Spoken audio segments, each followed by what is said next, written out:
Rock and roll can bring you fame, but it can't always bring you fortune. Just ask these down-on-their-luck stars.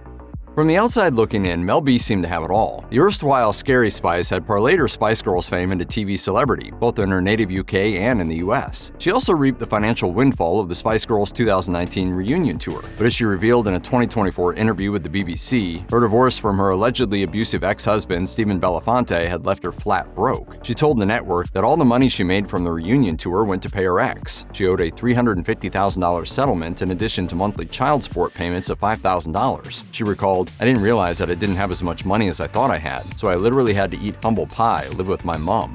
No matter who you are, how much money you have, what colour you are, what age you are, if an abuser wants to get you, they will. In addition to moving in with her mother, Mel B was also forced into a lifestyle adjustment. She had to cut her spending significantly just to save up enough money to move out and eventually get her own place.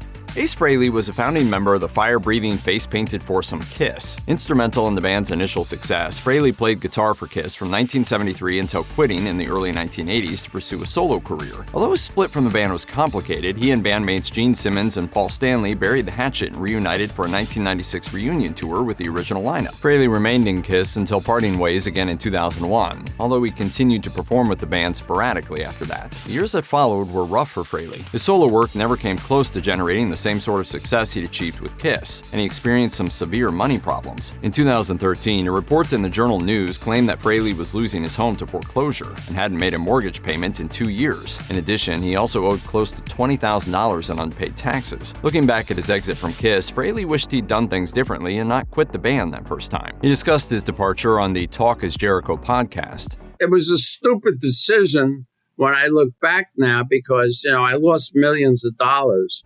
Fronted by Richard Ashcroft, British rock band The Verve broke through in 1997 with their hit single Bittersweet Symphony. Unfortunately, the song utilized a brief snippet from an orchestral rendition of the Rolling Stones' The Last Time, taken from the instrumental album The Rolling Stones Songbook. While Bittersweet Symphony wasn't The Verve's only hit, it was their biggest. When it rocketed up the charts, Alan Klein, the Stones' former manager, took action. Klein still held the rights to The Last Time and the other early Stones songs and demanded 100% of the royalties for Bittersweet Symphony. Facing an extensive uphill legal battle, the band felt there was no choice but to cave in, and Ashcroft was paid a mere $1,000. After Klein's 2009 death, his son took over Abco, a company that held the copyright for that song. Discussing this change, Ashcroft told Consequence of Sound's Kyle Meredith with podcast, "I'm coming for that money. Someone stole God knows how many $1 million off me in 1997, and they've still got it." In 2019, more than 20 years after the song's release, Ashcroft took to X to reveal that Keith Richards and Mick Jagger generously signed over their songwriting credits on Bittersweet Symphony to him. Billboard estimated that Klein's shenanigans cost Ashcroft somewhere in the range of $5 million of royalties. Bass player Glen Matlock was a founding member of the Sex Pistols. While he was there at the beginning, he didn't experience the band's greatest success and eventual flameout, as he was replaced by doomed punk icon Sid Vicious in 1977. Interviewed by The Telegraph in 2014, Matlock estimated that his exit from the Pistols cost him somewhere in the low millions. While he received songwriting royalties for his work on the band's debut album Nevermind the Bollocks, that income did not go unnoticed by the tax authorities. He said, "In 1983, the tax man came knocking for £35,000 to £40,000, which I didn't have. I had to remortgage my flat in the end." Looking back, Matlock regretted the decision to pay off his taxes in full instead of waiting until he'd been able to amass some more money. He explained, "Then I wouldn't have had a massive mortgage on my shoulders at punitive interest rates when I wasn't working." At the time of the interview, Matlock said he hoped to pay off his mortgage within 10 years. These days, he remains a working musician. He joined Blondie in 2022 and has been accompanying the band on tours since then. So if he hasn't paid off that mortgage by now, another few tours with the fellow rock icons will hopefully do the trick. There are a few rockers more emblematic of the one-hit wonder phenomenon than Norman Greenbaum. The singer's 1969 hit Spirit in the Sky represented the zenith of his career, and while he was optimistic about building upon that initial blush of success, no further hits followed. As the years passed, Greenbaum struggled to maintain a career in the music industry. By 1980, he'd thrown in the towel completely and got a job as a restaurant cook. Speaking with the New York Times, he reflected, "I was broke. What else could I do?" Everything changed in 1987 when Spirit in the Sky was licensed to appear in the movie Made to Order. Then the song was front and center in Apollo 13. In the following years, Spirit in the Sky was utilized in dozens of films, TV shows, and commercial spots. The royalty checks began pouring in, and Greenbaum was able to quit his job. Speaking from his two-bedroom apartment, he reflected, "Well, it's not like it's made me rich, as you can see, but because of Spirit in the Sky, I don't have to work, so in that sense, it's a comfortable living." As Greenbaum told Rolling Stone in 2020, he still enjoys hearing his song perk up a movie. He reflected, "I'm blown away by the whole thing, really. Not because I know I'm going to make some money out of it. It's something as a performer you appreciate very much."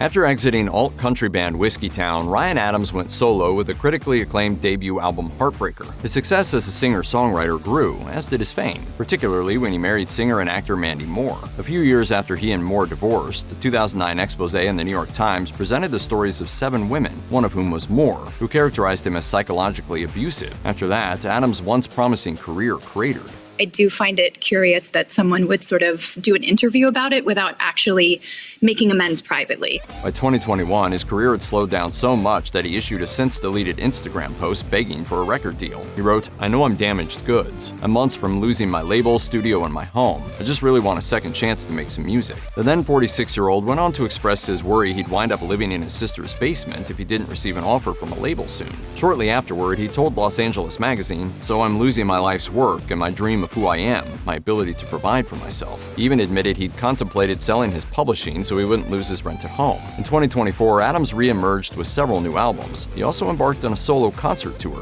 attempting a comeback to regain the career he'd lost.